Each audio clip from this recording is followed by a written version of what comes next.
آقائے کریم صلی اللہ علیہ وآلہ وسلم کی جو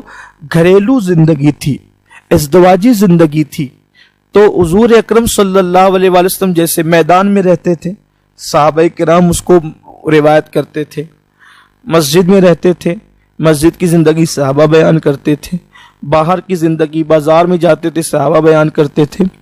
تو اگر حضور اکرم صلی اللہ علیہ وآلہ وسلم کے گھر میں ایک ہی بیوی ہوتی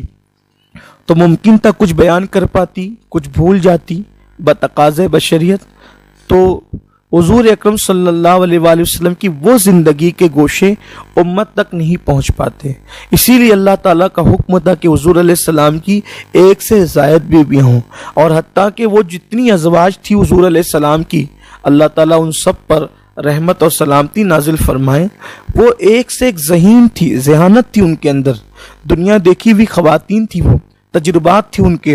اللہ تعالیٰ نے ان کو بہت عظیم جو ہے وہ حکمتوں سے نوازا تھا، اور حضور علیہ السلام کی صحبت نے مزید ان کی زندگیوں میں چار چاند لگا دیے۔ تو اللہ تبارک و تعالیٰ کو یہ منظور تھا کہ محبوب علیہ السلام کی باہر کی زندگی کم و بیش 1,24,000 صحابہ بیان کرتے ہیں، تو گھریلو زندگی آقائے کریم صلی اللہ علیہ وآلہ وسلم کی ازواج مطہرات بیان کریں۔ مثال کے طور پر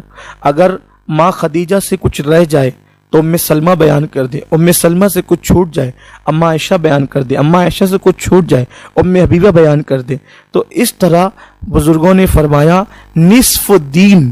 امت مسلمہ کو حضور اکرم صلی اللہ علیہ وسلم کی ازواج مطہرات سے ملا ہے۔ ایک اور حکمت یہ ہے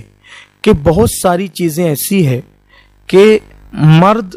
کسی عورت سے وہ بات نہیں کر سکتا، اور آقائے کریم صلی اللہ علیہ وآلہ وسلم جیسے مردوں کے لیے نبی ہیں ویسے عورتوں کے لیے بھی نبی ہیں،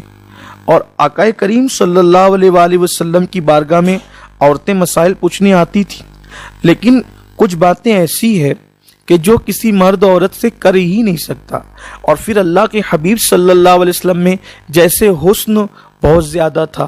عمل بہت زیادہ تھا، تقوی بہت زیادہ تھا، اسی طرح سے حضور علیہ السلام کا علم بہت زیادہ تھا، ویسے ہی حضور اکرم صلی اللہ علیہ وآلہ وسلم کے اندر حیا بھی بہت زیادہ تھی۔ ام المومنین حضرت عائشہ صدیقہ رضی اللہ تعالیٰ عنہ فرماتی ہیں کہ حضور اکرم صلی اللہ علیہ وآلہ وسلم ایسے شرمیلے اور با حیا تھے جیسے دلہن اجنبی لوگوں سے حیا اور شرم کرتی ہے، اس سے زیادہ اللہ کے حبیب علیہ الصلاۃ والتسلیم جو ہے وہ لوگوں سے حیا فرماتے تھے۔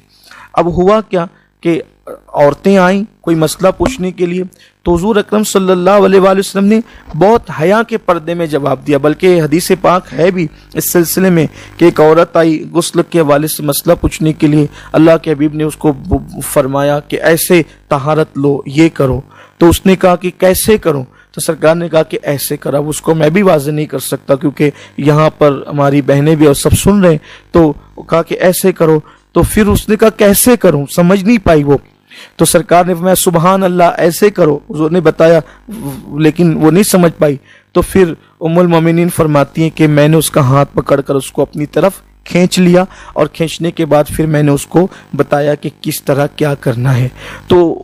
اب عورتیں پھر کیا کرتی تھی کہ ڈائریکٹ حضور علیہ السلام سے اب کچھ پوچھنے کی بجائے وہ یوں کرتی تھی کہ اپنے مسائل آ کر وہ امہات المومنین سے پوچھتی تھی، اور امہات المومنین جو ان کو مسائل پتہ ہوتے تھے وہ بتا دیتی تھی، اور جو نہیں پتہ ہوتے تھے وہ حضور اکرم صلی اللہ علیہ وآلہ وسلم سے پوچھ کر بتاتی تھی۔ تو ازواج مطہرات کی کثرت، حضور اکرم صلی اللہ علیہ وسلم کی جو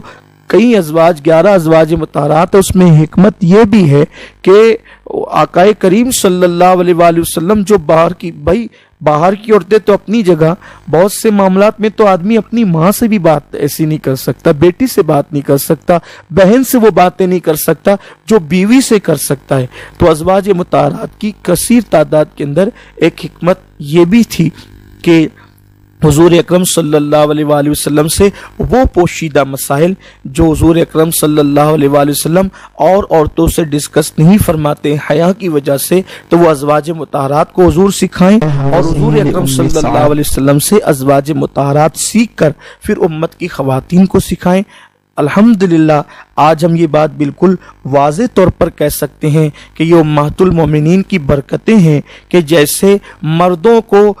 ایک ایک چیز زندگی گزارنے کی واضح طور پر مل چکی ہے، ویسے عورتوں کو بھی ازواج مطہرات کی برکت سے ہر معاملے میں بالکل واضح طور پر پورا قانون نصیب ہو گیا ہے۔ اور یہ ازواج مطہرات کی حضور اکرم صلی اللہ علیہ وآلہ وسلم کی مقدس ازواج مطہرات کی برکتیں ہیں۔